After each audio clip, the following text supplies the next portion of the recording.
In the context of which of the following do some scientists suggest the use of cirrus cloud thinning technique and the injection of sulfate aerosol into stratosphere, right? So the question is about the geoengineering, right? So geoengineering. What is geoengineering? Geoengineering is a theoretical method, or it is a theoretical concept based upon which certain scientists are saying that will be able to reduce the impact of climate change. Why?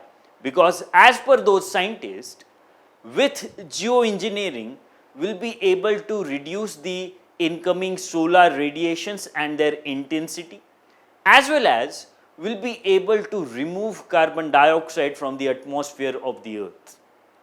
But the methods that they talk about, like placing mirrors in the space, mimicking volcanoes, building artificial trees, etc., are unproven techniques as of now.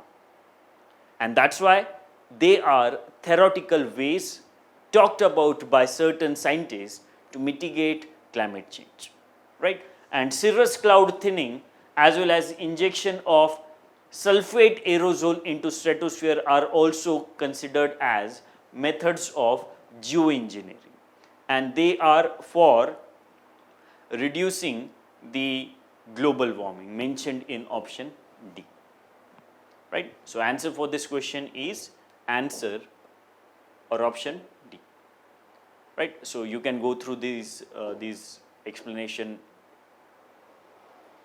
PPTs. So cirrus cloud thinning. Cirrus cloud do not reflect a lot of solar radiation back into space, and it keeps those solar radiations trapped within Earth's atmosphere. And if there is thinning of cirrus clouds, then those trapped solar radiations will be able to escape in the space, and hence with cirrus cloud thinning technique will be able to reduce global warming.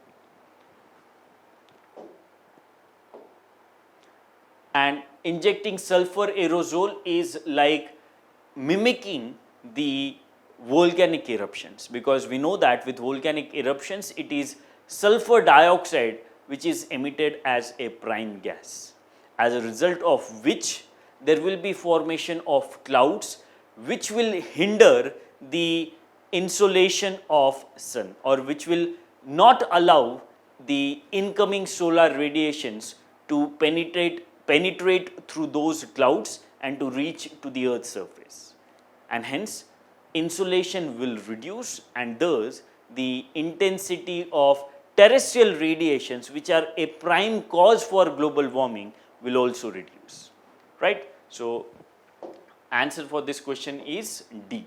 Which of the following statements are correct about the deposits of methane hydrates? Statements are: first, global warming might trigger the release of methane gas from these deposits. Second statement, large deposits of methane hydrate are found in Arctic tundra and under sea floor. Third statement, methane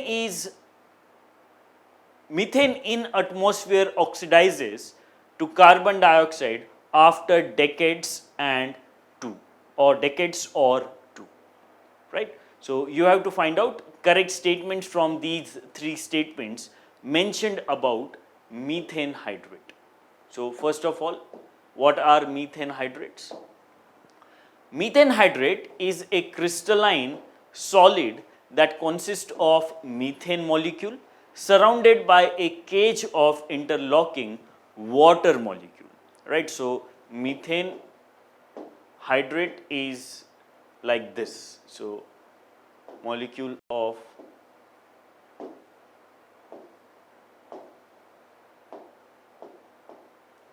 methane molecule will be surrounded by water, molecule of waters. right? So this is a chemical structure of methane hydrate. Next, methane hydrate is an ice that only occurs naturally in subsurface deposits where temperature and pressure conditions are favorable for its formation. So primarily it is found only in the subsurface locations where temperature and pressures are favorable for the formation of methane hydrate. Next slide. So let us consider these statements. First statement, considering that methane hydrates are only formed under very specific conditions that we have mentioned just now, subsurface conditions with certain pressure and temperature conditions. It is conceivable that global warming, which is as a matter of fact includes warming of oceans, could affect the stability of methane hydrates. And that's why first statement is correct statement. So those conditions which are necessary for the formation of methane hydrates may be disturbed as a result of global warming, and thus there will be certain emissions or there will be disturbances in the stability of methane hydrates, which may lead to emission of methane gas, and that's why first statement is correct statement. Statement 2. 4 earth environments have the temperature and pressure conditions suitable for the formation and stability of methane hydrate. So there are 4 conditions based upon which formation and stability of methane hydrates will be maintained on the Earth's surface. What are those? First, sediment and sedimentary rock units below Arctic permafrost. Second, sedimentary deposits along continental margins. Third, deep water sediments of inland lake and seas. And finally, under Antarctic ice. So the second statement, which mentions that methane hydrates are primarily found in the Arctic tundra and seafloor, is correct, because these are the 4 location or earth environments where we will be able to find out methane hydrates, and that's why second statement is also a correct statement. Next, methane oxidation allows methanotropic bacteria to use methane as a source of energy, reacting methane with oxygen as a result of producing carbon dioxide and water. So there is a possibility that the methane hydrates may be converted into carbon dioxide and water, and that's why it may again trigger global warming, because it is emitting carbon dioxide, and that's why even third statement is correct statement, and hence all these 3 statements mentioned about methane hydrates are correct, and that's why answer is D.